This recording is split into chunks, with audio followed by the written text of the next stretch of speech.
What's up, YKT? I don't even like that what's up stuff, but we'll keep rolling. YKTR Sports Nation, welcome back into the YKTR Content Studio for a very special episode of the Sports Show. It's week 23 review time. Yeah, that's my bad. Yeah, you gotta update that, please, Jacko. I am joined this week by a very special guest, captain of the NRLW champion Sydney Roosters, Corban Baxter. Hello, thanks for having me. So, first and foremost, before we get into the show, congratulations on winning the competition. Was it just fighting to get into the finals when you come on the grouse in a few reds, and it ended up coming down to points differential, but going back to back and winning the comp. Congratulations. Run us through how that finals time was for you. Yeah, it was pretty surreal. We scraped our way into the semis. Thanks, Bronx, and then, faced them. That was probably the best win that I've ever had in my rugby league career versus the Broncos in the semis. They've obviously, the 3 years before that, won every year. Yep. And to knock them out before the big GF was pretty good feeling, not going to lie. And then, rolling into the grand final, coming up against a very strong St. George Dragons. They'd been great all season, and, it was a hell of a fight, and we knew we had it in us, the Roosters girls. We had a really good team on paper. It just took us a little while to merge and get going. But, we finally brought it together for those two last games, the two that count. And, got the job done. Pretty cool to captain premiership side.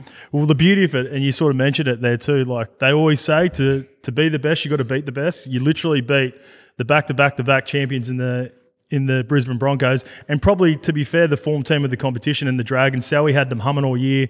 I had them as favourites leading into the finals, and you knocked them both off, so it's even more rewarding. Yeah, very cool. It's the nature of the women's game. It's a short comp. Anything can happen. You can sort of find yourself from coming at the back end of the ladder and find yourself in contention for finals, and you just got to make the most of what it is. And at the moment, short comp, not many teams, and we made the most of it for sure. Awesome. Well, we'll get into a little bit. You're going to have the season off. Oh, congratulations also. Thank you. You're pregnant. Congratulations on that. So, before we get in the show, run us through what your role was going to be at the Sydney Roosters this year. Yeah, so I'm really lucky. Roosters always look after me. The first year I did my shoulder and missed out on the very first NRLW season, and they still had me involved and in some media stuff. And this year I've been able to jump on as an assistant coach alongside Kylie Hilder and under Strangey, and have been able to still stay involved, which is really cool. I love my footy. I've already got itchy feet. I want to be back out there, but this, I guess, is second best to be able to still be around the girls and have some input and go along the journey for the 22 season. It's pretty special. Yeah, awesome. And we're part of the same coaching accreditation course at the NRL, and if anything's to go by, I've seen the pre-season, she's going to be a good coach. She'll be sweet, but there's plenty of time for that. There's plenty of time for that. Can't wait to see you back on the field. How's Scope going to go as a coach from what you've seen? Does he know what he's talking about? Or Yeah. He was definitely a standout that night. Everyone was a bit slow to start. He went straight in there and showed dominance, and he was great. It wasn't hard, considering Matt Moylan was a part of the group, and Moise was half falling asleep when Mel was talking, which was a giggle. But Uncle Ben, it was cool to see Benji in there as well, because obviously Benji's going through that process as well. Exactly.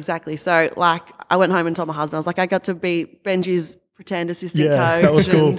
And Mal had a good chat with us. It was a pretty cool experience. Yeah, she's going to be sweet, but plenty of footy to go in her career. All right, well, let's rip straight into it, Scope. We start on a little bit of a somber note, but something that's been mooted off the back of obviously the devastating Paul Green news. We haven't been on since that news broke, so we'll get you to touch on that. But I suppose a potential positive to come out of it is the long mooted "Are You OK" round, which I know is something that you've been sort of vocalising upstairs for a minute. But your thoughts on obviously the Paul Green news off the back of that, and then what is potentially to come with a mental health dedicated round? Yeah, obviously devastating news off the back of Paul Green. I didn't know him personally, but when you see, it's generally the case in, when something like this happens, the outpour of people who have supported him, some really big names. Obviously the ones that stand out are the two JTs that won a premiership under them at the Cowboys.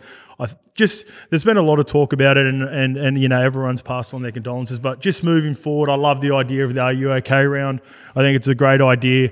It's probably something that's been floated around for a minute, and I think that there chat did it end up getting confirmed, or is it just everyone sort of? I think it's pretty unanimous that everyone wants that in the game as well, don't they? Yeah, definitely. And the NRL all about mental health, and they have a lot of awareness around that. So I think that's sort of a missing link, and I think it'll be awesome to have an Are You OK round. That'll be awesome. Yeah, especially off the back. We've got Julia Robinson come up a little bit too. We're going to talk about that situation.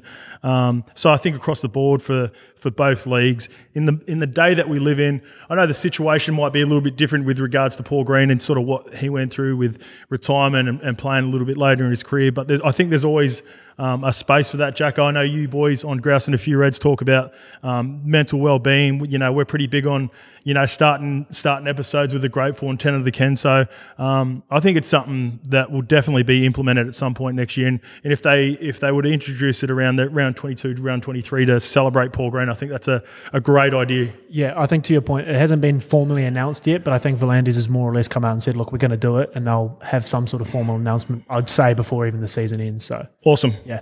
All right, let's move on to some big news, Skip, out of the doggies. Some good news coming. I didn't think they'd do it, Skip, but they got their guy, Cam Ciraldo. He's been the most wanted man in the coaching realms probably all year, and they've inked him to a 5-year head coaching gig. What do you make of it? Outside of the scope, outside of the scope, he's part level 1 of his accreditation. I was always pretty confident in Uncle Gus. Again, he's not a guy that I've dealt with personally, but from everyone that I know, players that I know, watching him on in particular on NRL on 9, just playing the straight bat. You know, we're not talking to anyone. You know, obviously, I think this was probably 2 months in the making when Ciraldo turned down the 5-year deal with the Tigers. I dare say Gus would have had a part in. This is just the feeling that I get as well. Just getting a feeling for what I've heard about Gus is it would not only been Ciraldo's decision to just stew on it for a little bit, make sure he makes the right decision, which I'd imagine maybe Cameron Ciraldo would have gone through his mind. You don't want to make these rash decisions as well. But I reckon Gus would have even told him, go away, make sure that this is definitely a place that you want to come and coach. Because it's going to be just like we were speaking with Benji at the accreditation. You've got to, you can tell that there's a passion for Benji to coach the West Tigers. So you'd imagine that Gus would want Ciraldo to have that same sort of passion, not just be coming in and taking the job because there's a 5-year deal done there. He's got a good situation at Penrith, as you probably know, Corban. It would have been hard to leave a franchise like that. You're at the Roosters. You're at a very stable franchise as well. So he's going to the Bulldogs, and I think the Bulldogs have got the right guy. Yeah, definitely. And there's been lots of talk around it. And there's obviously something, as you said, he turned down the Tigers deal. There's something that Bulldogs that he's passionate about and wants to go there. So that'll be great. All the Penrith boys have come out this week speaking glowingly of him. Brian Toto, Stephen Crichton. We've been saying it on here for a while. Ice has played with him a little bit. I've got one of my best mates was with him in the under-20 system when he was bringing through all those guys. And he says everyone loves him at the club. He's a man of integrity. So a big part of it was he wanted to tell the players first, everyone at the club first, before he even told Gus that he was coming to the Bulldogs. And I think it just speaks highly of his character. The fact that he took his time is, I respect that so much more as well. I think the Bulldogs have done a great job. I think Ciraldo's done a great job. And there's something brewing there at they're moving in the right kennel. direction. They got some dogs there.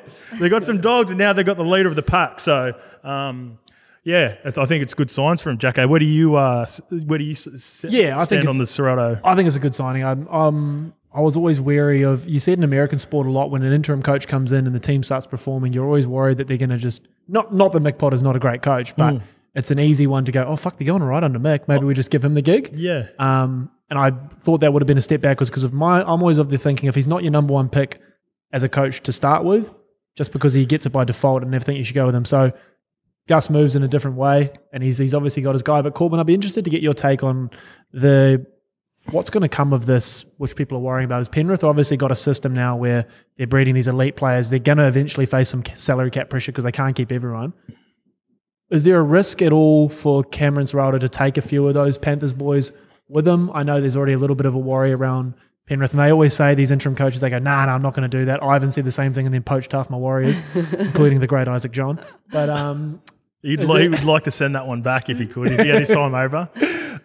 But in terms of, if you're a Panthers fan, is there any worry around a couple of the boys following Ciraldo? Could you see that happening? Maybe. I mean, it sounds like Ciraldo, as you said, is a man of integrity, and I'm sure he'll sort of do what's right. I guess being from sort of the Roosters system and seeing, Fitzy go to Sharks and, he didn't go poaching players. I think that was one thing that, he knew that he's going to go there and start fresh and, do what works for him, but have some integrity about it. So, I'm going to say he's going to just do his own thing and hopefully not poach, and Penrith Panthers don't have to worry about that. Yeah, I think there'll be some, developmental players, for instance, like a guy like Ikuvalu. I think he might be the only player that come over from the Roosters to the Sharks, but he was in a position where he was looking for a crack. He wasn't really a starter for him. They would have had a relationship. So maybe guys like that follow. I was looking the other day. Charlie Staines of the world and stuff Staines.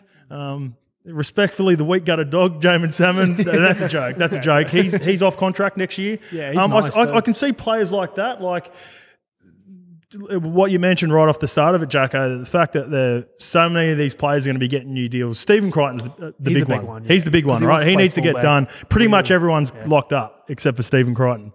But at the end of the day, too, I don't think you could begrudge him even if he does go and bring a guy like Stephen Crichton. If Stephen Crichton hits the open market and Cameron Ciraldo's got a relationship with him and could potentially pay him more than any other team, well, Stephen Crichton's got to do right by Stephen Crichton. But yeah, I think there'll be, from what I've heard, there's a really good relationship between Ivan, Cameron Ciraldo, and even Webster, who's going over to the Wars. So. Good signs for the Bulldogs. I think everyone's stoked. They were trending the right way before your Wars done a number on them on the weekend, Jacko. So Mount Smart, the fortress, baby. Yeah, they'll get you. Shawnee Johnson looks like he's vintage. Yeah, he's got a smile on his face again. Good signs for the Dogs. Good signs. Happy for Cameron Ciraldo because he's a coach that has been talked about within the circles for a minute. Just before we move off this, Corban, in terms of Stephen Crichton as a player, do you see him long-term as a fullback? I know that's kind of been mooted for a while. Do you see, in terms of the way he plays his footy, I know you've spent a bit of time in the centres yourself, but I love him at centre. I think that's where he should stay. But what do you make of Stephen Crichton? And if it is to be fullback, the Dogs probably makes a bit of sense, eh? Yeah, definitely. I'm the same. I think he's an awesome centre. He's obviously New South Wales, played there in the centres, but I sort of see, if I relate it back to the girls' game, you have your players like Jess Surgis, who is the best centre in the game in my eyes, but she's dabbled in a bit of fullback at club level.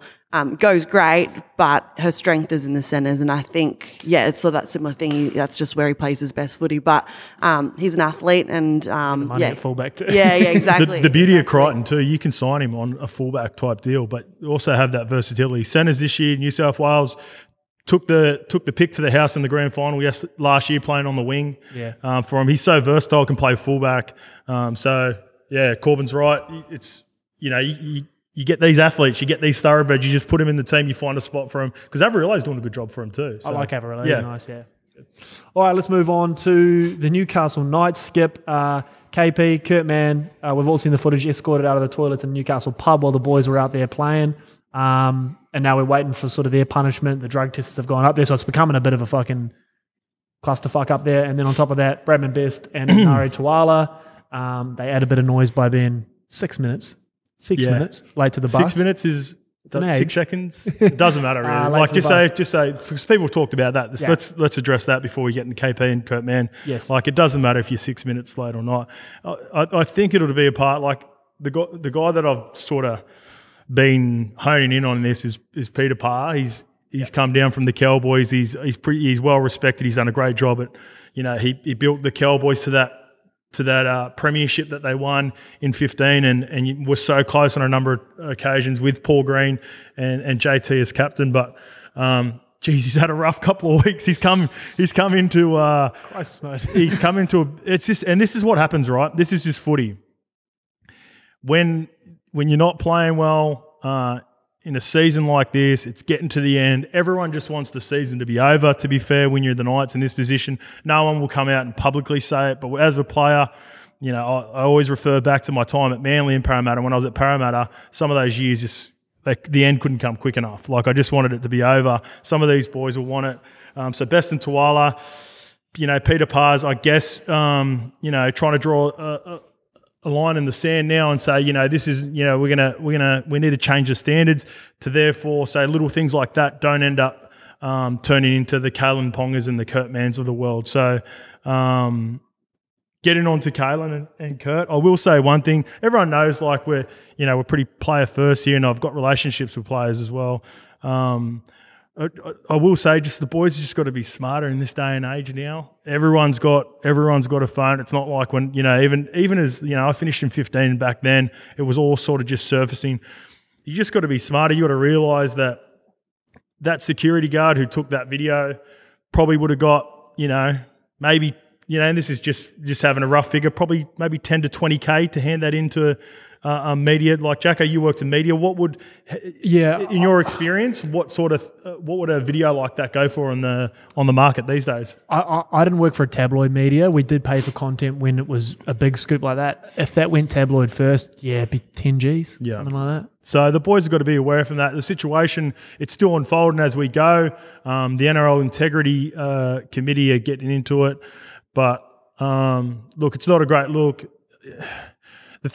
Kalyn, and we spoke a little bit about him, and you know him on a personal level as well, Corban. Kalyn reminds me a little bit of Moyser back in the day. So when Moyser was playing for Australia and New South Wales, he was also playing for Penrith. They gave him the captaincy, and although obviously Moyser's well respected, KP's well respected, and they're really good leaders on the field and at training, sometimes the role of being captain is like unnecessary weight. Yeah, that they just probably didn't need, because you probably wouldn't even need to put the C next to Moyser back in the day or Kalyn now for them to lead on the field or lead at training sessions, because the stuff that you've got to deal with is, obviously this is the extreme version of it, but like the media staff, doing the pre-games, all that sort of stuff, it just never really, like Moyser hates doing stuff with us and he's our best mate. You know what I mean? Now, and he's 10 years into his career. He gets nervous when he'll come on here. So some of these boys... You get the vlog camera out and he gets very quiet. Yeah, he starts seizing up, but before the camera comes out, he's bagging everyone else before it comes on. So you'd know that, Corban. So I think that's a part of it. That'll come out of this. I love KP as a player. I think he's a leader of the club, but maybe the captaincy it was sort of thrust on him too, because they had which one's up there, Jaden or Blake Brayley, the hooker? Jaden? At night, it's Jaden. Yeah. Jaden, yeah. So it was sort of thrust upon him as well. I think Jaden was supposed to be the skipper up there. And I think you add all that into sort of what's now happening around the Knights, and it's a tough situation, Corban, for the Knights and Kalyn Ponga and Kurt Mann. Yeah, definitely. I mean, it's obviously not a very good look, but as I said, a tough one. Nothing good comes out of the What about for the NRLW girls now? Like, are you as this game grows bigger and gets stronger? Like, I'm talking about the boys have got to be aware of it as well. Like, you're going to get into that point of it now. Like, the competition's getting bigger. I love the chat around you girls getting your state of origin pushed to 3 games as the game gets bigger. The reason I really got into the NRLW is my goddaughter. She, instead of talking to me, asking me about, Kalyn Ponga and all those sorts of players, Cam Munster, she wanted to see Emma Tonegata, yourself, like Jess Surgis. So you girls are becoming role models. You've got to be so much aware of, like, and I think you obviously do a good job, but it'd probably be something that you'd have to address as you're going through the competitions, right? Yeah, definitely. Even since I started playing, I started playing 8 years ago, but the first sort of couple of years we were even doing stuff around player brands and making sure that we are showing ourselves in the community as good role models. So we've been doing work on that for a long time. We've been pushing for, more equality and moving towards a professional space. So with that obviously comes a lot of scrutiny in the media and things like that as well. So I think the girls are aware of that. We have been lucky. We haven't seen too much negative stuff. Obviously, there's been a few little stories here and there, but nothing crazy. And it's going to take some time. And as the game's getting bigger and, we are getting more popular and people are talking about, individuals, not just the teams, but individuals as well. And girls are making names for themselves. There's going to be that adjustment period where we get used to that, because it's sort of already happened over the last couple of years. If girls don't play a great game, I know some of my mates who are, phenomenal players, but still cop it on social media and things like that. And it gets them really down, and myself included. But, we've just got to sort of get used to it as well. The boys have been through that and they're still, very much going through that these days. So it's just about us, going with that flow and riding that journey as I've well. seen the Para fans are the worst because I played at Para and I follow Para Eels. The girls get hammered as well, like on their pages as well. Like Para fans are the worst, so it's a part of dealing with it. Again, like I talked about, we're going to talk about Julia Robinson here in a bit as well, and the social media aspect as well. But Jacko, what about you? How do you where do you land on all this? Oh, man, I love KP and I'm a big fan of Kurt Mann as well. Actually, I do like it. I love Kurt Mann.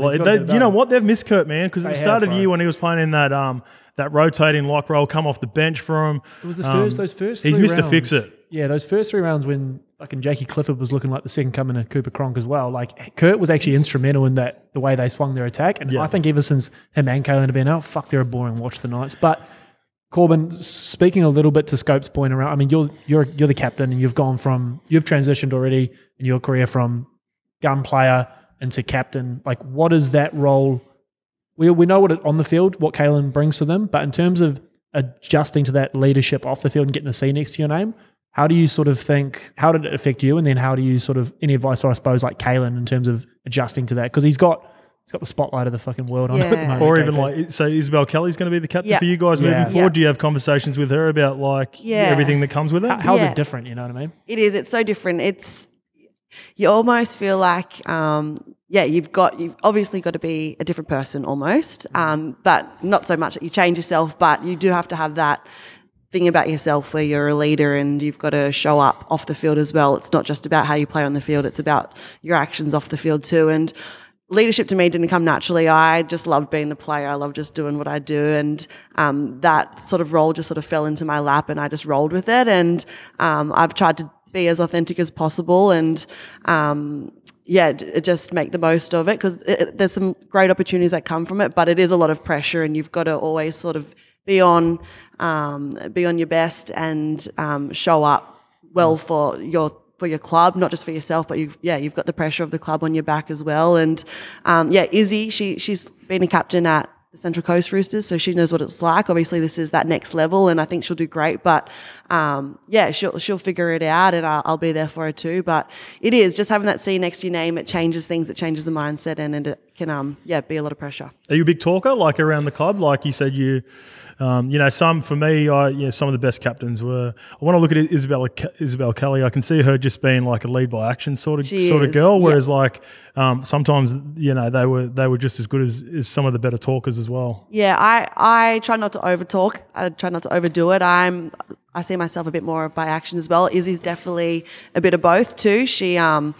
She walks the talk and she shows what she's capable of on the field, and the girls really respect her and follow her and want to be led by her, and she's shown that over the last 4 weeks of pre-season. But she talks a good game too. She knows how to get the girls going, and then it's great because you get other girls that chime up that you wouldn't even think. Like you got Sala Togatuki, who you think on field like she's a beast, but you think she'll be that quiet little Islander girl, but she loves a spray and she gets into her middle. She leads the pack. So you can see that. She got that in her. And like same as Zahara Tamara, she's a bit of a mouse. She doesn't talk much, but over the years she's opened up. And she's my favourite player. Zahara, she's the best. The field goal doom. Elite, man. She smacks him better than most of the blokes. I was opposite. I was all talk and couldn't back it up. So.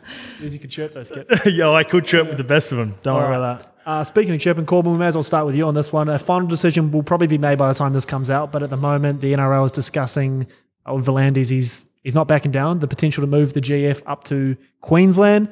I suppose the conversation now shifts a little bit more because we're not going to get into the New South Wales government chat necessarily, but if the GF was moved to Queensland or Suncorp, how would you feel about that? And is it something that you think should be done anyway in terms of maybe like Origin, switching it back and forth? Yeah, it makes sense. It's always obviously been here in Sydney. We played our grand final earlier this season in Redcliffe, which was a bit random, and we were both Sydney teams, but we were lucky. We still had a great support and lots of people came out to watch us. But I don't know. They probably expected the Broncos to be in the grand final, didn't they? You just knocked them off. Yeah. So we ruined their plans. Sorry, not sorry. But I don't know. I'm all for a bit of change. We'll see. Yeah, I like the idea of it, Jacko. We've just spent time up there. We've done a couple of Magic rounds.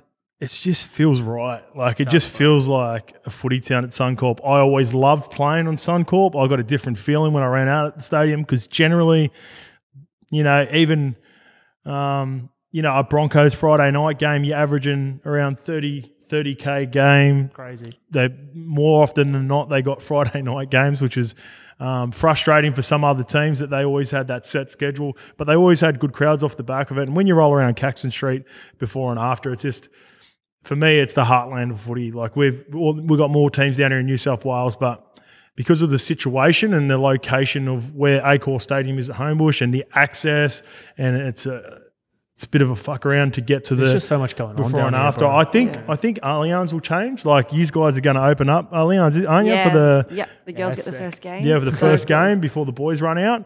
I think that'll be, that's got the potential to turn into a really big ground here in Sydney. But at the moment, Accor just isn't it.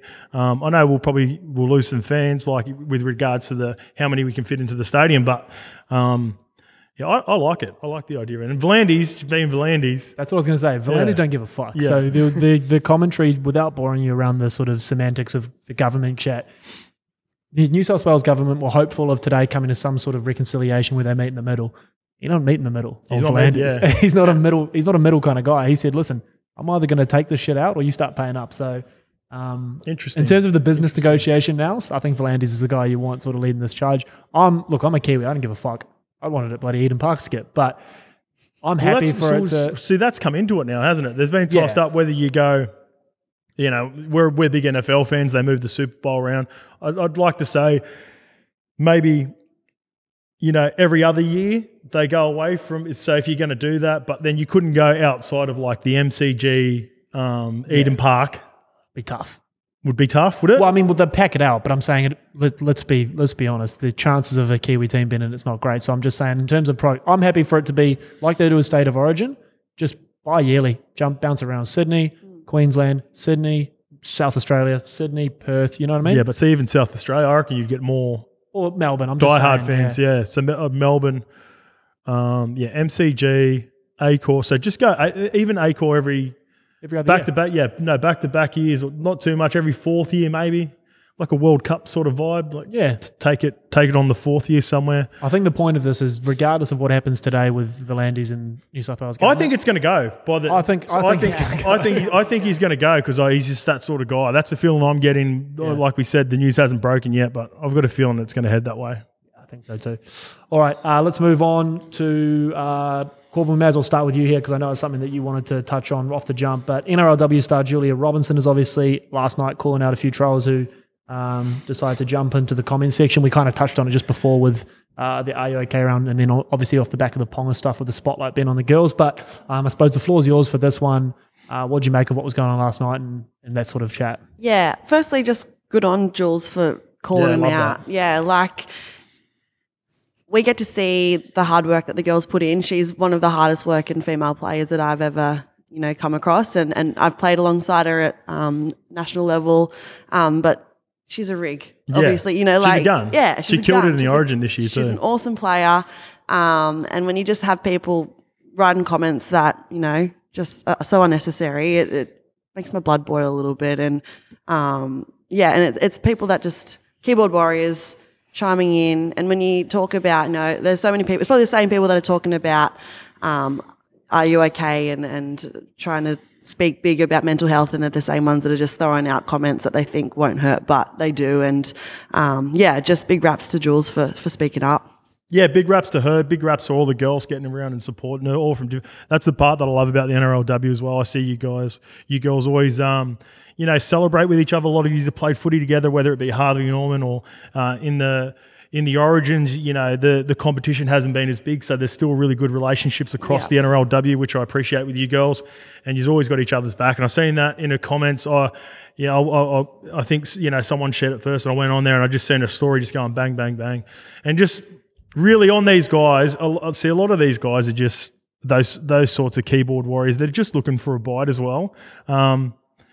They're probably, and this has been said a few times now, I've heard it on the radio this morning, they're the sorts of guys that just, they hoped and wished that they could be the sort of athlete and player that she is for her league.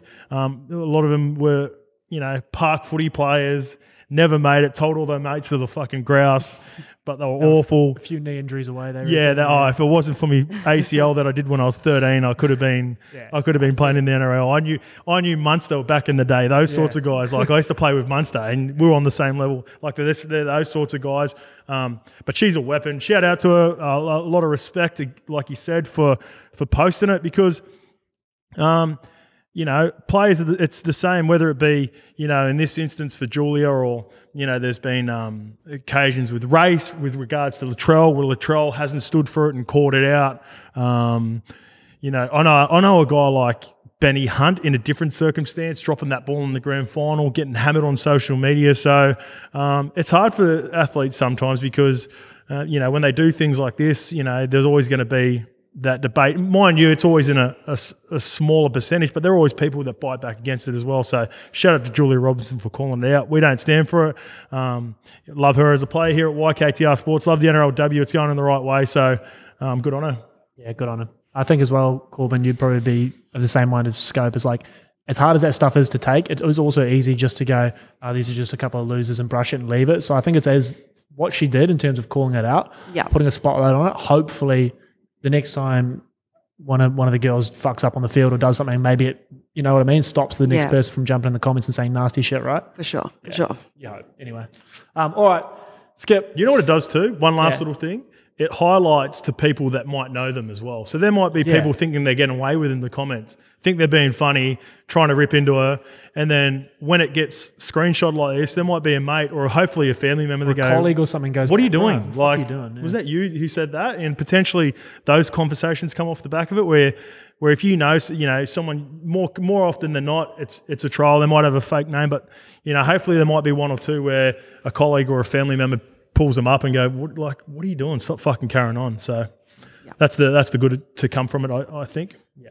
Speaking of good to come from it, we'd be remiss, Skip, if we didn't touch on brother Norm's. Yeah. People have been waiting with bated breath to see what the Skip has to say about his old mate. He's copped 8 weeks. Go on. Geez, we find ourselves in dramas here. Eh? Even in the south of France, we can still find ourselves in dramas at YKTR. You can't get away, Skip. Look, I didn't think there was too much into it. I spoke to Normy yesterday. He didn't even have an idea, but I knew, because with my experience playing over there as well, I knew what the RFL were like. Kenny Edwards got a pretty hefty fine. Once he got handed the grade F, which is unprecedented to get grade Fs. But yeah, I didn't even know that was a thing until I heard Normy got it.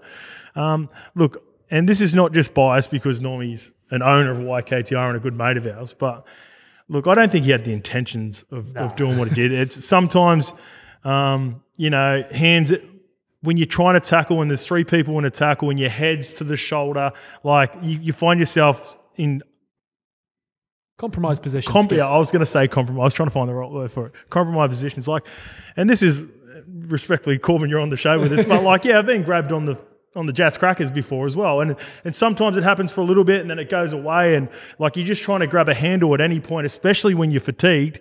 And there's a pretty good chance Normy's fatigued because he's over there because he's been living his best life. But yeah, he just found himself in a bad position. He said he didn't even realise at the time. He didn't realise he'd been cited, yeah. He thought they got penalised for offside. That's how confused he was by the whole situation. But yeah, 8 weeks. That could be the end of Mutters. What a way to go out. And because I laugh because, look, I know it wasn't intentional. I know he's not that sort of guy, Corban. So it's not like the situation. If he was doing it for real, I wouldn't be laughing like this. But I know me, mate, and accidents happen. Obviously in the girls' game, you play footy as well. Yeah, exactly. So, these sort of things happen on the footy field, don't they? Yeah, definitely. As you just said, in the girls' game, you get the hair pulls. It's not intentional, but sometimes you just grab him for something. And especially if you're losing the tackle or something. Exactly. Again, it's probably a good chance your mate was losing. And that was my career too. I was often losing tackles and I was just trying to grab on to anything as well. So, I feel sorry for him. I hope this isn't the end of his career again. But yeah, he's timed it well. Our boss is off to France to travel over there for a bit. So it's good timing for Ice. I think Ice is stoked that he got suspended. Yeah, so... Mutters, 8 of the best. 8 of the best. I tell you what, man, he's had one of the great careers, Norms. He has. In all capacities, Skip. He has. All right, let's move on, Corban. It is NRL Week 23 preview time. Scope, we'll start with the Thursday night footy, the big one. South Sydney Rabbitohs taking on the Penrith Panthers. Souths are actually favoured in this one, which is obviously indicative. No, we're going to... Sorry, mate. We'll kick off with the NRLW Week 1 we'll jump over to the other side. Yeah. Sorry, I've scribbled around the wrong way. That's all right. All right, yeah. Saturday then. You want to jump straight into Roosters Para? Yeah, I just want to address the futures too here, Corban. I know being a part of the team, you can't suggest teams to get on, but straight off the bat, wink if you like it. Yourself, obviously, the 2 grand finalists, $3.40 to win the competition as favourites. Brisbane Broncos girls have lost a few girls, which we'll get to in the breakdown of the game. Their second favourite at $4.60. The Knights girls have done really well at recruiting, and although they didn't make the finals last year, find themselves at $6. And I think the value down the bottom in the Eels, who have got a few nice signings in Gail Broughton and Brookie Walker's come over from the AFL. I think it's a very open competition, isn't it? Just straight off the bat. Yeah, it is. And even just the chat amongst the girls, no one really knows what to expect. There's been a lot of movement this season. So it should be interesting. Yeah, I think Para's definitely an interesting one. There's a very different squad there. We've got some exciting girls coming from other codes, which should shake things up a little bit. So, I'm excited that the Chooks get to play them first up. Yeah, very Welsh. And even the Titans have failed. They were the only team that I didn't mention. They're at $8.50. But, yeah, let's roll into it. So the Eels versus your Chooks. Like I said, Gail Broughton is the new fullback there, Vetty Welsh. She did her ACL at the back end of the season. Is that right for the Eels? She did. I think it was round 3 or 4. Yeah. And Brookie Walker comes over. So, like you said, like a few new players there for Parramatta. How do you expect those girls to make the transition over? I know with my experience with Brookie Walker, she was only, I think 17 in the sevens when I was playing at Manly, and we used to train with the sevens girls. So you see Emma Tonagato, who has gone from league to union, back over to league and done really well last season. Yeah. How do you see those 2 players in particular going for the Parramatta Eels, and Gail Broughton and Brooke Walker? Yeah, it's really exciting. I think Gail, she's got a bit of experience this year. She played with the Mounties in the Harvey Norman Premiership. Cool. So she's got some experience under her belt. She's played a few games, and she's definitely grown just through that competition. So I'm really excited to see her at the back. I reckon she'll be good in the halves. I've said it sort of throughout the Harvey Norman Premiership, but we'll see how that goes. And Brooke Walker, I don't know a whole lot. I know that she was a gun at sevens. She's obviously very versatile. She went over to AFLW and found herself playing rugby league. I think she's been playing in Victoria, maybe, because I know she was playing at the National Champs for Victoria. So should be really exciting. I think she's just an athlete. She can pick up different games. I think with Emma Tonagato, you said it, she's transitioned so well because she's played, and she's played a World Cup, 8 years ago. So it doesn't mean everyone's going to transition as perfectly as she has, but I think they're really exciting players for the Parramatta. Yeah, for sure. Tiana Penatani gets the captaincy as well. She was part of the sevens team when I was at Manly as well. Kennedy Sheridan coming off the bench for him. She's, a leader of their team. That she'll bring impact. And I watched her younger sister, Ruben Sherrington, in the under-19s this year. She looks like she's going to be a real player of the future as well. Yeah, so they're actually with the Cronulla Sharks. So I played with them this year in the Harvey Norman. So Ruben's just come over from WA. She was playing in the Tasha Gale. I think she might have been in the Illawarra team. Yep. But she's come up to Opens Women's. She's done really well. Kennedy's just that. She brings a lot of energy, greater impact. So I'm really excited. But I'm most excited to see Brooke Anderson. So she's also a sevens girl. She had a couple of years off with some injuries. Oh, yeah, Brookie was there as well. Yeah, she was too. She got Player of the Year. Oh, sorry, I think she got Coach's Award. Coach's Player of the Year in the Harvey Norman with the Sharks as well. We breed them well over at the Sharks. Yeah. And so will they be one of the new teams that get introduced? They are. Yep. They just announced they'll be a 2023 NRLW team, which is pretty exciting. So, I think Brooke's definitely one to look out for this year too. Yep. All right. Moving on to you guys. Samantha Bremer comes back. She had a bub herself, didn't she? And had a year or two off. Like we talked about before, Isabel Kelly takes over the captaincy. You lose Hannah Southwell through the middle. Where does she go up to the She's gone Broncos? Up to Knights. Knights. Yeah. So she's just been named Knights recruited captain. well. They've had probably the best recruitment. They have. Yeah, they have. They've gone hard. They even got a younger sister too, didn't they? Yeah.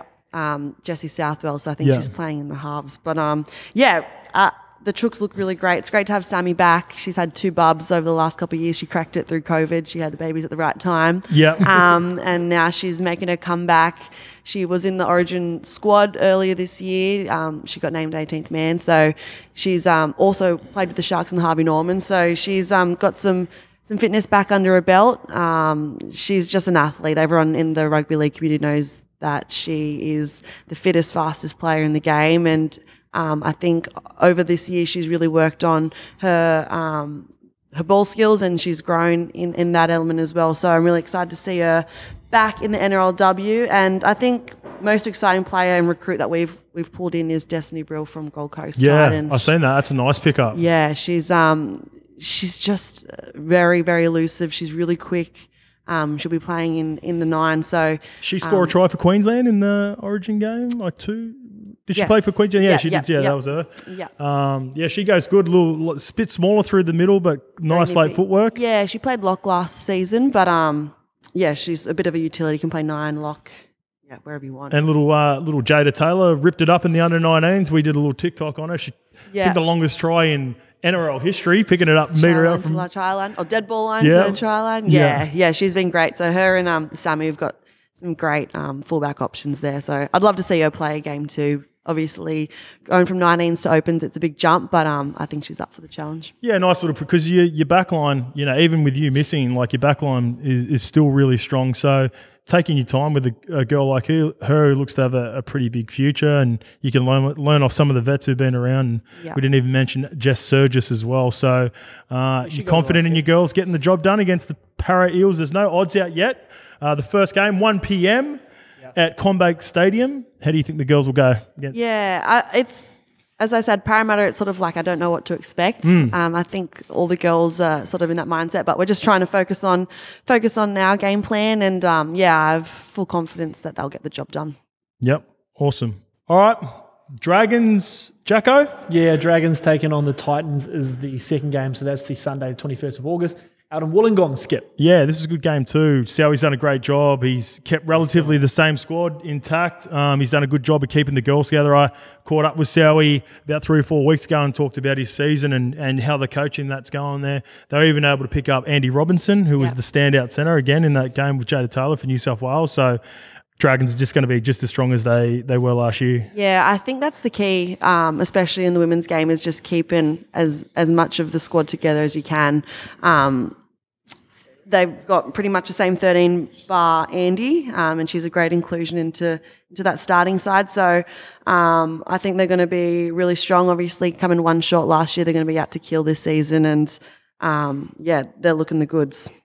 Madison Bartlett is one of the players that the Dragons lost, the leading try scorer NRLW. She goes up to the Titans though. How do you see the Titans this year? They were a team that were a little bit up and down. Like they started really well. They went through a bit of a dip, and then obviously they have a few injuries at the sort of the back end of last year as well. Yeah, they did. So a couple little injuries. I know Varney started in fullback and sort of went to the centres. I think that's actually her preferred position. She likes playing in the centres. She's such a strong defender. And I think those last couple of games, having her in the line and getting a bit more involved in D was beneficial for them. But Lauren Brown in the 7, she's come over from the Broncos. So I know she originally played 5'8" in the BHP comp up in Queensland, and started on the wing for Origin with Queensland. Just because, you got Ali Brigginshaw, Tara Nakin. She was stuck behind some pretty good halves, wasn't she? Yeah, but got a chance to go hooker, and I think that was a really new position for her, but she picked it up quick. But I've always known her preferred position is in the halves. So I'm really excited to see her there. She'll be up with Kimiora Nati, so I think that'll be a good little combo. I love Georgia Hale as well. Yeah. She just tackles everything. Do you see her tackle stats or defensive stats? She's crazy. She just doesn't stop moving. Yeah. I think even last year she was coming off the bench a couple of times too. She was a real she really had an impact for them. She's one of the greats, G, on and off the field. She's a fucking legend. Oh yeah, you had a bit to do with Georgia? I had a bit to do with her when she was she was working at the Wires when I was covering them. And, love that.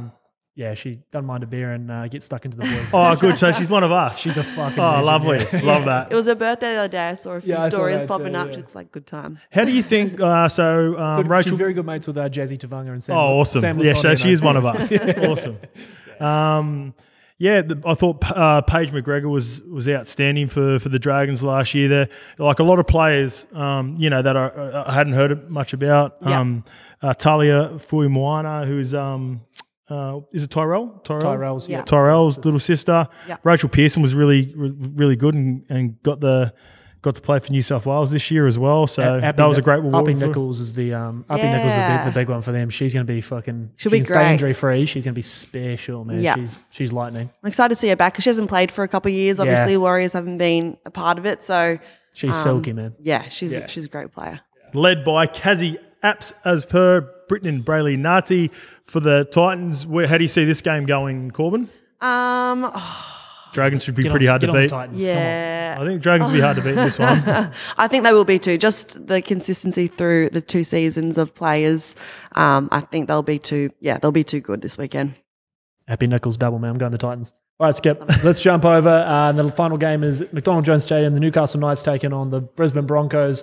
Out for a bit of revenge after. There'll be a bit in this game. There'll be plenty in this. There'll be a bit in this game. There's a lot. There's a few changes. So, like we spoke about, Jesse Southwell, Hannah's sister, goes up to partner Kira Dibb in the halves here. We've got here. But yeah, the big ones are Tamika Upton and Millie Boyle. Leaving the Broncos, the big signings, premiership winners. They go to Newcastle. Didn't have their best year last year, Newcastle, but some big names straight away introduced. And even Newcastle, like we said, we're about to talk about as well. The Broncos had a couple of sneaky signings that we'll get to as well. Yeah. Newcastle, very different look team. They've got some of our ex-Chookies in there, Hannah, Yasmin, Clydesdale. She was really good for you too. Yeah, she was also she's sort of like that new age back rower for us. Bit of ball playing. Her and Olivia Koenig, they did really good stuff for us last year. So also Olivia Higgins in the 9. So they've got some great recruits in there, but I just think that side's really exciting. Jessie Southwell, we touched on. She's only 17, I think. Is she that young? She's really young, so I think she had to get that exemption to be able to play. Yep. She's obviously been playing in the sevens. I know she's played in the com games. She's come back and she's straight into the squad. So she's really exciting. I've heard great things. She did a little bit of training with us last year, but I know Hannah was stoked to be able to play with her sister, and they're really excited for that too. So obviously Tamika and Millie coming from the Broncos, huge signings. I know they're loving the Newcastle life too, but I'm most excited about the number 2, my best mate, Kiana. Yeah, Kiana. I'm really pumped for her. She's had a couple of years off with injury and whatnot, so she's healthy. She's been training really hard, and I'm stoked to see her back in there. Awesome. Yeah, so moving on to, and even though they've lost a fair few players, the Broncos still really strong lineup. You still got, Amy Turner. I love Amy Turner. I love their centres. Obviously, we talked about Julia Robinson, the halves. Probably on paper, through their experience, the best in the competition. Still got a really good pack too. I love Amber Hall. Yeah. Amber Hall's my go-to as well. So she is a bit of you. I like a little bit of anytime jam. If you get Amber Hall close to the line, she's gonna be pretty hard to stop. Chelsea Leonard-Doozy is a big fan of YKTR Sports. We love her as well. Yep. Looking forward to the matchup of Millie versus Chelsea. Those two normally partner each other and they go well in tandem together. But those two going head to head is going to be a really intriguing battle. Yeah, I'm really excited to see that. Bit like an Origin feel, Yeah, exactly. So that should be very heated. I'm excited. And then you got Jamie Chapman at the back. She played Indigenous earlier this year. She played in the centres though, I believe. Tamika was that fullback, but she's a young girl from Cronulla too. So it's great to see that she's up there doing her thing. I thought they might have put Shizolka fullback and Chapo in the centres, but I love it. Put her straight in, see how she goes. Shizolka's so silky at the centres though. It's like you talked about before with Jess, where she's got that nice, I felt like is it Bass or Robinson that plays on a wing? Well, whoever it was, she was always just nice little flick pass. She's got really nice silky hands. And then on the other side, I think Ice has claimed it. Amy Turner, she's a tote girl too. Yeah, he's already claimed it. Yeah, he's claimed Amy Turner. So strong lineup, even though with a couple missing. One of my favourite players of the Origin game was Caitlin Johnson coming off the bench. How good was that highlight? That was unreal. straight off the kickoff. I said it. Well, I think I was chatting with a few mates having drinks. She gets Origin footy. She loved it. So this is going to be a really good game. I'm actually leaning towards the Knights on this one, Corbs. Yeah, I think if they all gel, it's sort of reminding me of Roosters back in 2018, our first season, and we had a really great team on paper. Okay. It didn't come together, but I really hope they do, and it'll be good to give the Broncos a shake nice and early. Nice and early. Throw them off their game round one, and it'd mean a lot. Like you looked at, they leaked a few points, and for me, Tamika Upton, one of her strengths is defensively. Like even in the Origin game, a couple of times when she chopped down Emma Tonegado close to the line. Yeah. She's unreal. She just pops up everywhere. So going to be a good game. I'm really looking forward to this one. Looking forward to the first round. But that is the NRLW, Jacko. The NRLW Week 1 preview skip, and I'm telling you what, 850 for the Titans is overs on the future. I like them as a Cinderella story skip. I like them a lot. Who? The Titans, 850? I like them. You going to have a lick? Similar to the men's Titans side, there's a lot of potential there. There is. Just need them to fire. There's plenty of points. If they can tighten the defence, I like them. Okay, knock you for that, Jacko. And it's not just the Georgia Hale and Uppy bias. I think there's a bit of, by the sounds of it, because it's just like when I gravitate towards the boys who are... There's a couple of players in there that I absolutely love, which is probably skewing my judgment as the team, but I like them. Yeah, but like we said, they were competitive last year. They got relatively... They can score some points, man. Yeah. And they got a new coach, Karen Murphy, the GOAT. So Jamie Feeney had them last year. Didn't work out, obviously, and Murph's in there. I know the girls have a lot of respect for her. She's been around the Gillaroos campaign for a long time. So haven't heard much coming out of their camp, but I like that. I love that too. I love that. I like that when there's no noise. Yeah, 850. Yeah. All right, let's move on to the Blokes. Jacko started typing as you were talking. Let's move on to the Blokes skip. NRL round 23 preview. Thursday night footy. South Sydney taking on the Penrith Panthers. You get -3.5 as the line for South Sydney, and the over/under getting up there. Skip 40.5 for this one, but for the rest of them, they get very high the total points. So, what do you like on Thursday? Yeah, I think it speaks volumes about the teams in particular with the unders and overs. Even last week, Panthers. That's one of the more impressive 16-0s I've ever seen. I think it was 16-0, sorry. It actually made me not respect, because I always respected Penrith, but it was probably more impressive than what people think. Mind you, Melbourne Storm are missing a lot too. They're missing Hughes, Pappenhausen. There are a lot of guys missing from the start of the year. Christian Welsh would have been a part of that makeup. Remus Smith. People forget about that as well. But in terms of what they're... Nice for them for a long time. People forget about Remus and Welshie. Like, Melbourne have been missing a whole heap of players as well, which we'll get to a little bit later on. They're at the opposite ends of this exact spectrum here, South and Penrith. Penrith are... They're starting to feel the effects of being the best team in the competition for 3 to 4 years now, whether it be suspension, few injuries that are coming late. A lot of these guys have been playing big games for a long time now. And the Rabbitohs, they were the opposite. They were a bit banged up at the start of the year. They were looking to find their combinations. Now, and even he said it, he's got Trell Mitt sitting in the garage, a Ferrari sitting in the garage. I love that, eh? Yeah, that's just Trell Mitt. That's where he's at. We've got him on the 19th, which will be dropping next week. It was an unreal episode for people that tuned into the first episode with Kiri last night. Just like, I can't wait to get that out to people, see the mindset that he's in at the moment. He's in a really good place, and he's rubbing off on the rest of the team. Campbell Graham's a big in.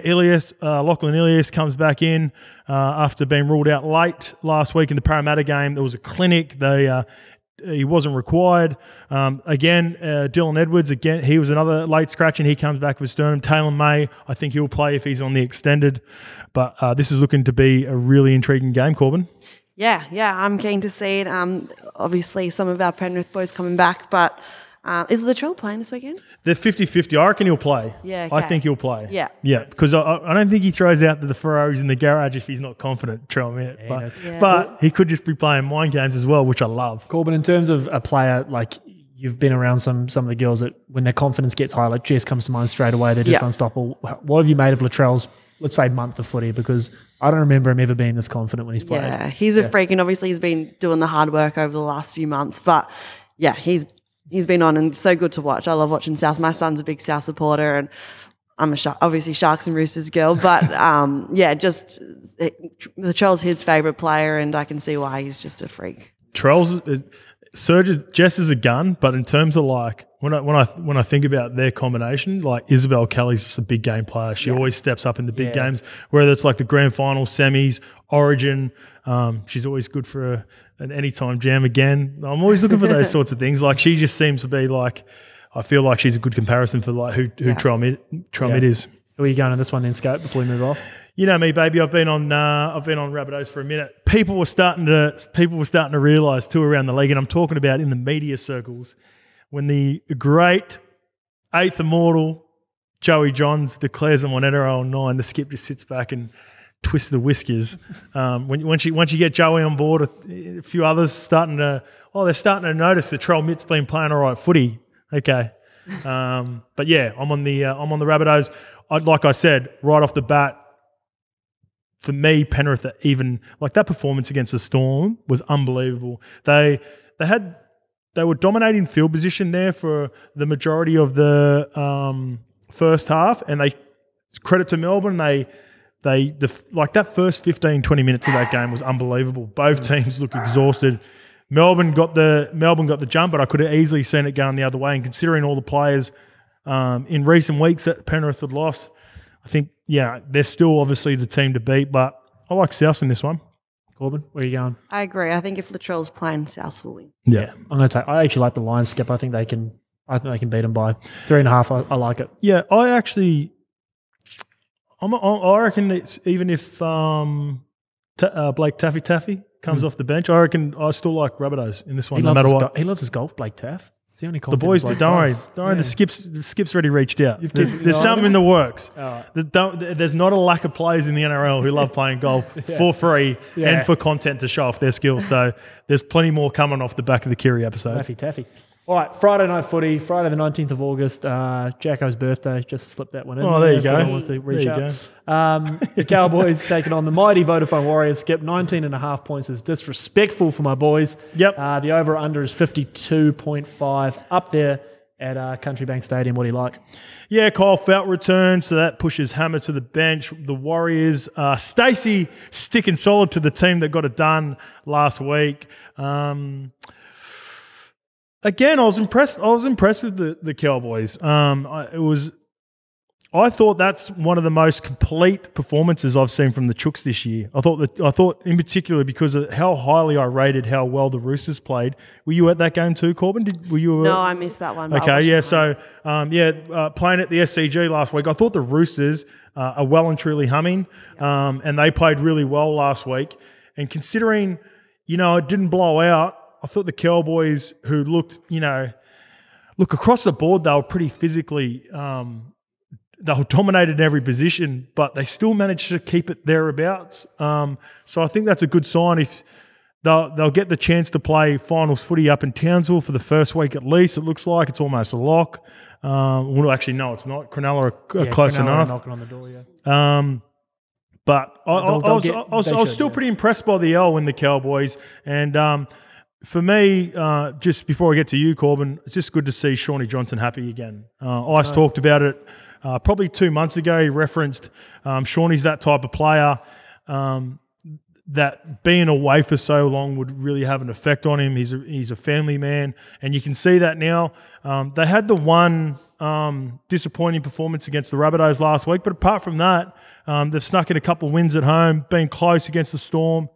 So I think this one will be a little bit closer than what people think, Corban, up at Townsville. Yeah, I think Warriors, you just never know. Yeah, that's true. But I hope they bring it. I'd love to see them get a win here. But Cowboys have been pretty strong, and you'd think they would win at home too. Yeah, maybe a bounce back. 19.5 is a lot of points. That's all I'm saying. That's a lot of points, Jacko. 19.5 is plenty for the old Dejan Arce launching those things into the stratosphere too. So and 52.5. I know the Warriors and the Cowboys. Like, it does make sense, but it's also a lot of points too. I have a feeling the Cowboys, the bread and butter for the Cowboys at the start of the year was their defence. Yeah. They've done a really good job. They're playing expansive footy. Some of these games probably wouldn't have played out the way that they anticipated. So this is one of those games, and it's like it sounds funny. Like, I don't see I can see the Cowboys beating them by like 30 or 40. or for some reason the Warriors winning. Like there's no in between. I can't see like a 20. I could be completely wrong. I can't see a 26-16 win to the Cowboys. I can see them pumping them, or the Wars doing something weird and winning this game. I don't know. I've just got a weird feeling. That's what my boys have done for 25 years. I don't mind that at all.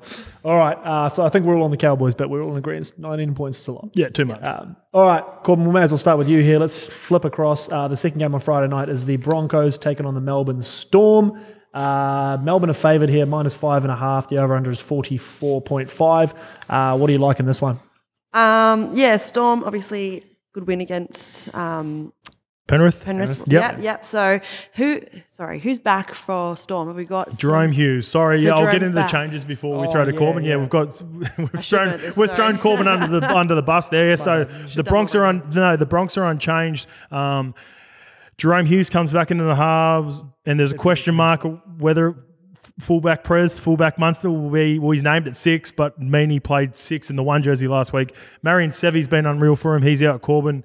And young Tonamapiat comes in the centres. The Bronx are unchanged from last week's game. I actually love Munster at fullback. Yeah. That's been cool to watch. I think Storm will take this one, definitely with Jerome back.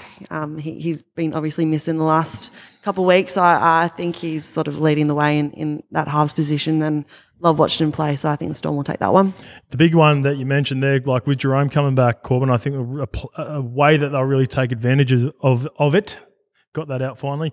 He scored 3 of the best last week, Sel and Cobbo, but he also dropped about 3 or 4 of the best. He had a few errors in his game. He still has those games where he's got, if he has one early, there tends to be 2 or 3. So I think watch out for that. I think the Storm will really try to target that right-hand edge of the Broncos. With Katoni, you know how much I love Tones, but he's a really aggressive defender as well. Again, that matchup, him versus Justin Olam, they really got into each other down at Amy Park down in Melbourne this year. So that'll be an intriguing battle.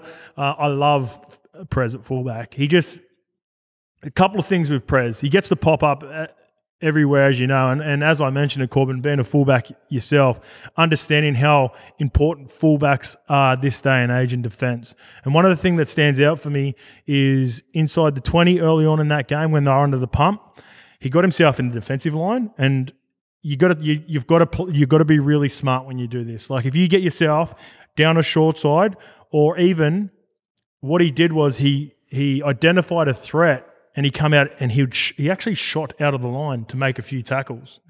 So yeah, therefore obviously he's playing fullback, no one's in there behind. So one, he's got to have either really good communication, and the centers and wingers and halves have got to be aware of it. But also, it just comes down to Hectic Cheese doesn't rate his IQ off the field, but his footy IQ is one of the better in the league. And that's what's, I think people, when they see him play, they think he's willy-nilly. He does all this, a lot of the stuff he does, it looks like it's off the cuff. He can bounce around the field and he finds a weak defender. But these ones?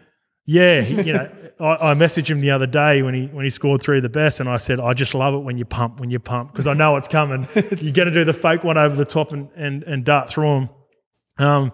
But like just the attention to detail to things like that, because it can go one or two ways. If Penrith pick it up quick enough, they can put a little kick in behind, and they try to do it. They try to get him. I don't know if you if you remember it, SOS shin kicked one to David Nofaluma. Yeah. Didn't quite get it but what it did was they must have identified it because Prez had done it early.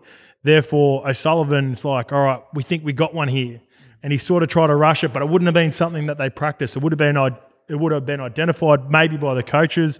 Someone would have sent down a message going, Munster's getting in the defensive line, kick in behind him. The wingers weren't ready. But because they weren't, particularly ready for it, I doubt he does that to Nath or Jerome. You know what I mean? Like it's game awareness as well. So I thought I'd like to highlight that for Prez in particular. For me, winning comps is about timing. I love talking about 2013, the grand final that we were robbed from your Roosters corps, but we were actually a better team in 2014 across the board, I believe. We got Jason King back in 2014, and back end of the season, we just had a shitload of injuries where Melbourne Storm a little bit like what we're talking about with South and even the Roosters to a degree, where they're starting to get players back and starting to play their best footy at this time of the year. They're going to be a real threat to the competition, and I think they'll be too good for the Broncos. Yeah, I'm with Corban. I think Jerome Hughes is the big one. If Hughes is in, I think they're going to be tough to beat, and particularly the Bastards love playing at Suncorp. It's not just Cam Smith. Melbourne just don't seem to lose it at Suncorp. Yeah, because it's a really open field to play at. For whatever reason, it feels like it's 5 metres wider for some reason. It just feels like there's open spaces all the time. Have you played up at Suncorp before, Corban? Yeah, we have. I think we played our World Cup grand final there a long time ago. But the Broncos girls have a game there against our Chooks round 3, so that'll be pretty cool. Yeah, there you go. And obviously when you think about the Broncos, as good as they've been, they've always played very enterprising footy, like wide footy. It's just something about, I don't know what it is. You'd think that all fields are the same, but it just feels like there's more space, and therefore you give players like Cam Munster space, and even like Adam Reynolds with the little dink kick that he did in behind the Cobbo for the 3rd try. Those veterans, whether it be for the Melbourne Storm Broncos, they find those and they execute at a high click. All right, let's move on to Saturday Scope. CommBank Stadium, the rivalry game, the grudge match. Parramatta taking on the Bulldogs. You're getting -9.5 for Parramatta Hills. The over-under is 48.5. Yep. So Mitchy Moses is obviously a massive in. Bailey Simonson has been nursing a hamstring injury. He's on the extended bench, so you'd think he'd play as well. Luke Thompson's a big one. I think he's coming back from concussions, it's been a fair chunk. I feel like he's missed about 2 months of footy. Yeah, he's been off for a minute. And, pardon me, Tavita Pangai Jr. missed last week. I think it's something to do with family. So, he comes back into the team that lost to the Wars. When I was looking at this game, so first and foremost, it's a tricky game for Para because this is the sort of team that they are. They've played well against good teams. They were physically, and even BA said it, outmatched against the Rabbitohs in every facet. It'd be so hard to be a proper Parramatta fan where they played so well against Manly the week before, and they come and toss that up against South in a game really that they need to win to not only solidify the 8, but they'll potentially still fighting for a top 4 position. So it'd be frustrating. I will say I think there's going to be a lot of feeling in this one. I think the start will be crucial. Both these teams will be physical. Bulldogs have been humming. They've been playing really good footy. I was a bit weary going up against the Wars. I thought it might be a game that sort of gets away from them because they've been playing so good for so long. But there was plenty of feeling last time that these two teams played each other at Acor, and I think it'll be the same early on. BA is going to get into, in particular, his pack. He almost called him out in the press conference after that game. So I think there'll be plenty of feeling in this one, Corban. Yeah, Sam, I think it's going to be a really close one. I think Para might just get it. They, top 8, they'll be fighting to place as well as they can in the ladder. So I think they're going to be pushing for a strong game and need to get the win here. Yeah. 9.5? 9.5, yeah, that's what I was going to say. What are you thinking? I think Para are going to smack them. I'm with Corban. I think Parramatta at this point of the year, when they have to get their shit going, I think this is a game where, respectfully to the Bulldogs, I think they were overachieving a little bit there. They were trending nicely, but Parramatta with everything to play for, the Bulldogs with fuck all to play for. I think Para come out and do one of those Parramatta performances where Mitchie runs around the park and they might put 30 or 40 on them. I can see a big Parramatta win. If they don't, is that the end of Parramatta, do you think? If I wrote down Para need to win and win well. Yeah. If they don't win well against the Dogs in a situation where they must have it at home after that performance against South. Yeah, I think you put a line through them. Yeah. All right, let's roll on to the Bird Gang skip. The Horo v Baxter Cup here with the Sharks versus Manly. Let's take this one at 4 points at the old stomping ground skip. Your boys are getting plus 11.5 as the underdogs. The over-under is 50.5. A few big ins and outs. Run us through its scope. Yeah, Jakey Travojevic misses out with a broken hand. Feel sorry for Jakey. Been a rough year, but I love the passion that he plays with, even post-game. Sabi looks to have done an ACL. Fuck. Yeah. Feel sorry for him. He was really starting to find his way I don't think again it's been after confirmed yet, but that was per NRL physio. Looks like it, yeah. A couple of big outs for the Sharkies, though. One guy He's a larrikin, but I think he's really underrated in the job that he's done for him this year is Toby Rudolph in the front row. They've got a team full of big bodies that come off the bench. You know, when you think of Andrew Fafita, Royce Hunt, Braden Hamlin-Ueli, you think all these guys, they're big bodies, but they don't play massive minutes. And Toby Rudolph's been known to punch out like 30-minute stints, so I think he might be missed. And obviously, Sifa Talakai, was he a late scratching last week? But he's confirmed again this week against the Tigers. Just on Manly, before we get into the game, it's Manly have fought hard for the season, but just the effects of a couple of weeks ago has just really put the nail in the coffin for them. I don't think so, man. I think Manly were overachieving. I think as soon as Tommy went down, I think that they were sort of running on fumes for a minute there, and I thought a performance like, obviously the Pride round stuff definitely derailed them, but I thought they were building towards some sort of collapse anyway. I thought that without Tommy, there was a limit to how far they could carry. They're very top heavy. You've always said this with Cheers, Foz, and the Turbo Boys. Without Tommy, I didn't like them this year anyway. And I think that obviously the Pride round stuff the Pride jersey stuff did derail the comp a little bit. But I didn't really think Manly had much in them left anyway. Tommy, their hopes hang on Tommy. Yeah, I think it was a real pivotal game, Jacko, for Manly, because I'm the opposite. Like they had they dropped that one game against the Dragons before it, but they were playing good footy there for about 4 or 5 weeks. And by that stage, Roosters was just starting to get their shit together too.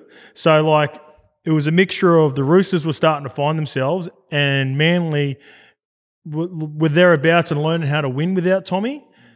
And then Roosters get the job done in that game. And like, this is not even take the Pride side out of it. Like missing all those plays in a crucial game like that when they were equal on the ladder at the same time. And now you look at the Roosters, we're all talking about the Roosters potentially winning the comp and, you know, fighting for the, not only, it's going to be tough to even make the top 8 from. I'm not saying it's a given, but they're an opportunity. They can find their way in the 4. Like if some things play their way. So that's a good point. I always had I didn't have Manly as like proper contenders anyway, but I thought they'd make the finals and make it tricky for a few teams. So that's where I was with that. Sharks, they're humming. When I was watching them on the weekend with a few of the guys that were filling in Cade Dykes and what's our boy Lockie Miller playing on the wing. There's some big decisions to be made for the Sharks, right? Because next year, Will Kennedy.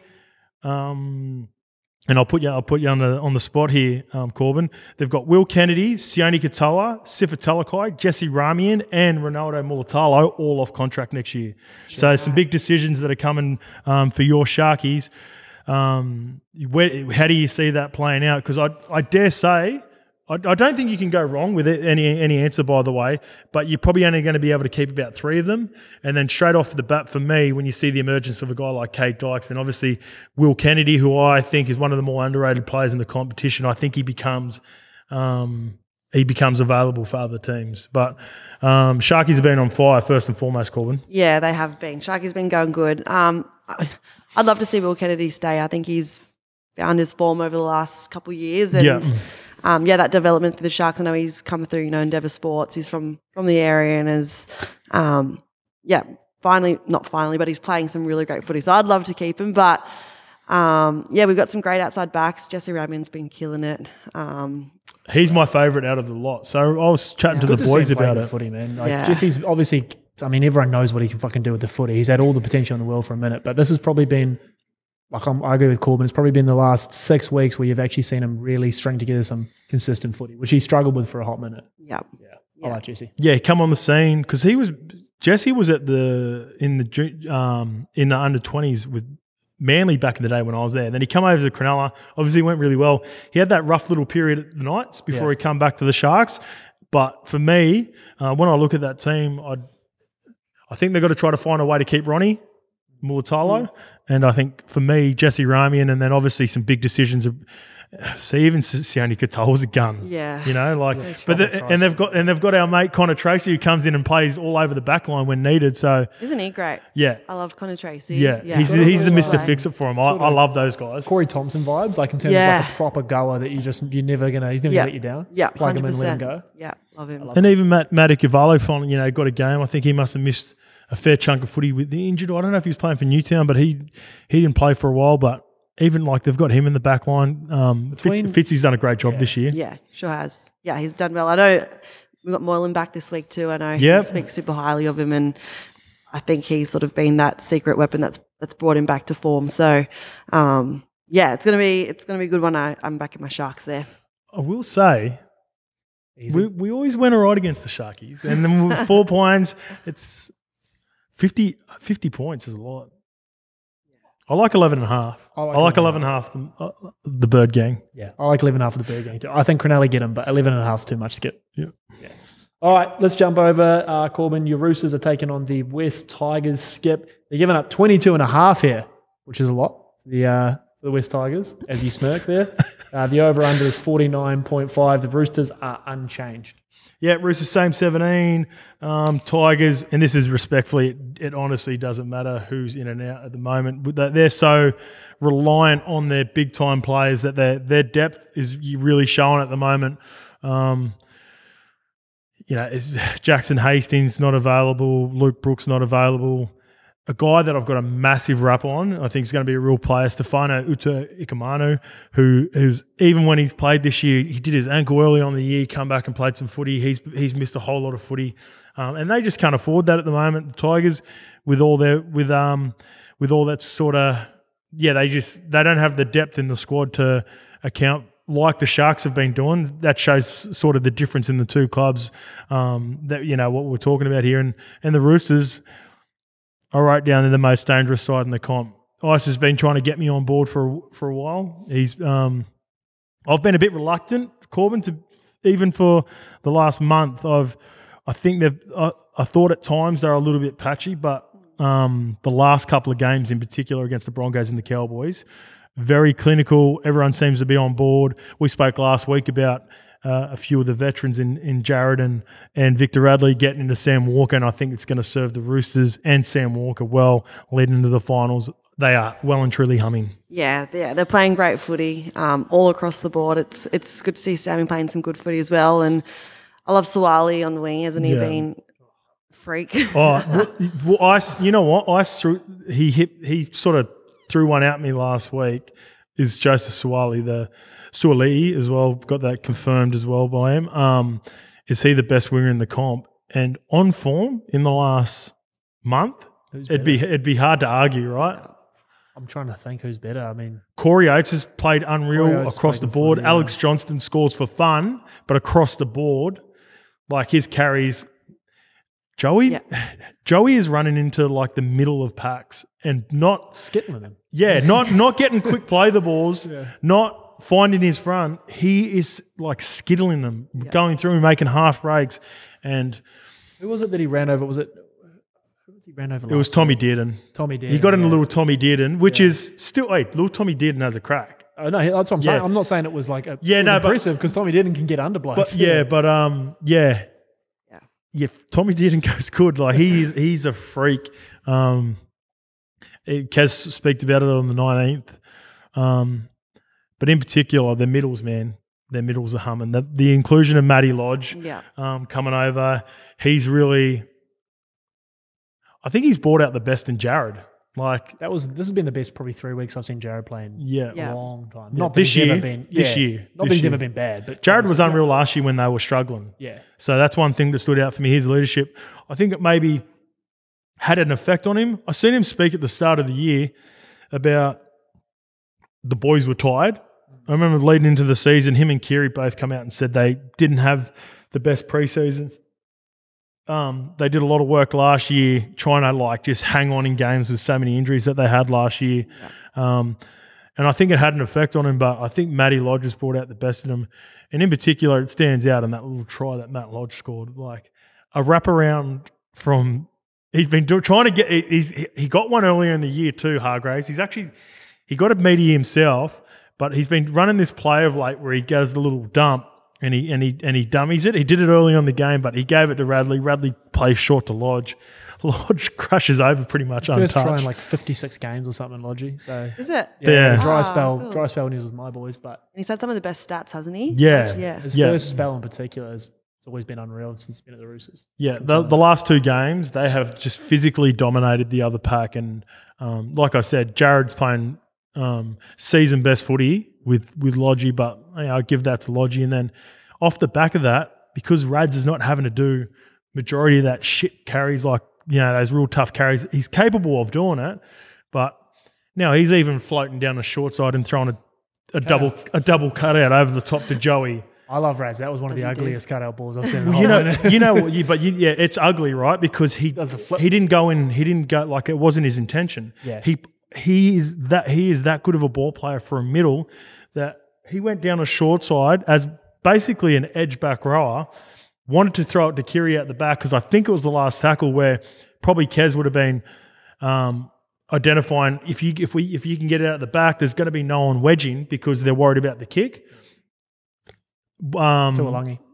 Was it Tualangi who come shooting? And then he's just gone over the top to Joey. He is getting better and better as the season goes on as well. His ball playing when he digs into the line, it looks like your mate Fozzie at the moment when he digs shoulders in and digs right into the line. Yeah, he does. He does. Roosters by 50. I'm with you. Yeah, I think I'm with you guys. I think Roosters doing. All right, last 2 games. Skip Sunday. The St. George Illawarra Dragons, still a sniff. They got to score a shitload of points. Still a sniff. Mathematical. Taking on the Gold Coast Titans. I think they have to score 200 points. Listen. Yeah, there's a chance. A sniff's a sniff. Yep. -4.5 you're getting, and the over-under is 49.5. The sides you've got there are relatively unchanged. Yeah, Big Tino, I think, comes back in for the Titans, which is blows me away that we got beaten by a Gold Coast Titans team. Respectfully, again, to the boys, without Tino. It's in the I wrote down this is going to be an intriguing style of game because style of game, yeah, that's right. It sounded wrong for some reason. The Dragons, like I've said for a while now, they want to get down in a dogfight. They want a defensive battle. They'd love it to be windy. They'd love it to be wet like that. They're that sort of team where the Gold Coast Titans, they've got nothing to lose. They're throwing caution to the wind at the minute. They've got shout out to Brimo, who had an unreal game for him.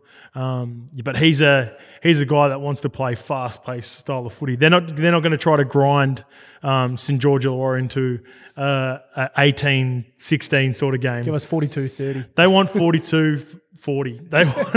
They want it to go to Golden Point and kick a field goal. Like that's the sort of game that they want to get in. It'll be interesting to see how this game plays out. And I think because generally the games down at Wollongong, because they're by the water there, it's windy. It's normally a bit of a fuck around down there. I think it'll suit the Dragons, but I hope the Titans just sort of come out and play that free-flowing footy. Shout out to a guy we've been high on all year. I think he's real. I said it maybe about 10 weeks ago. He reminds me of a young Dill Brown, Telltale Amone. Yes. I'm on air, sorry. I think he's going to be a real player of the future. Just re-signed him, so it's always nice. When that, sometimes people always talk about when players are off contract, they play career best footy. I was the opposite. In once I'd signed a deal, I generally played really well in that 4 to 5 weeks after because there's like a lot of weight that was, all the stress of contract talks and all that. Once I'd actually got the deal done, I actually just felt more relaxed and I could just go out there and play normal footy because, before that I was thinking so much about it. But where do you see this game? Who do you like in this one, Corban? I'll be honest, I haven't actually, it's just worked out, I haven't seen much of these two play throughout the season. Yep. Dragons just had a really tight loss last week, didn't they? No, Titans. Sorry, not Titans. Yeah, Dragons had a tight loss against the Canberra Raiders. Yeah. I'm going to go Dragons. Have you played much footy at Wollongong before? Have you ever played down there? A couple games. We played at Origin there once. Yeah. It was Interstate Challenge back then. Yep. And we played that last season. Yeah. It looks like it looks pissing down. Picturesque. Yeah, I was about to say. It looks picturesque, but the elements down there would be tough. It makes it difficult. And it's a real, learning to play at games like that, again, like I talked about with Suncorp. There are some sort of grounds. The old Brookvale back in the day, for people that weren't aware, it was a cow paddock. And we loved it because we had a bigger team. And some of the smaller teams that relied on mobility and playing quick, would come to come to Brookie and it just like really, just bog them down. So it suited our style of footy. So it does suit their style of footy, the Dragons, and I'm with Corban. I think the Dragons win in a bit of a grinding sort of game. I think they grinded out of the Titans. I don't know why I'm so high on the Titans, both the NRLW and NRL, but I'm going, I think the Gold Coast. Must have been the trip. You went up to Gold Coast a couple of weeks ago, didn't when you? I saw the girls, Yeah, there you go. So maybe it's that, but I don't know. I think the Titans can smack them. Put a score on them, and let's get all this mathematical nonsense out of the Dragons' mouths. All right, last game, Skip. Sticky's back. The Newcastle Knights are taking on the Canberra Raiders. You're getting plus 9.5 for the Newcastle Knights as the underdog. The over-under is 44.5, and it's a game the Raiders got to win. Yeah, they've got to win. Joseph Tarpany missed a week after doing his ribs in the Penrith game. Nick Kotrick comes back onto the wing. Albert Hopewadi jumps out. Clemmer's back. Run me through. Let's quickly get it up. Mapa Palangi, Jacko? Yeah. Christian Mapa Palangi? Yeah. That's one of the great last names, by the way. I love that. Very, very mouldy, I believe. I don't know much about him. He's a player that there's sort of, obviously with Braden Best and Tuala missing off the back of a crazy. This is just not much on this game. I don't think Canberra are going to be able to do enough to get into the 8, and Knights, respectfully to anyone who's supporting the Knights, they just want the season to be over. I think the fans want the season to be over, just like the players, to be fair. Yeah, Christian's a 19-year-old out of Burwood in Sydney. Oh, okay. And he's got a bit about him. He's 186 centimetres and they've got him at 95 kg. So he's a tall drink of water. Yeah. Other than that, I got fucking nothing on him. Yeah, cheers for that. Good luck, Christian. Yeah, good luck, Christian, on the weekend. It's a hell of a spelling. He's got the Krystaian. We'll probably, it's a nice way of spelling it. I like that. Mapalangi. I love it. Probably cop a bit of grief, but we won't give this game too much. I am going to go Canberra Raiders. Corban, I think Canberra Raiders get the job done. Yeah, I'm with you. Thank you for joining us on the show. It's a long show. Good luck for your girls with your coaching and the bub on the way as well. Thank you. Thanks for having me. Thanks for coming in, Corban.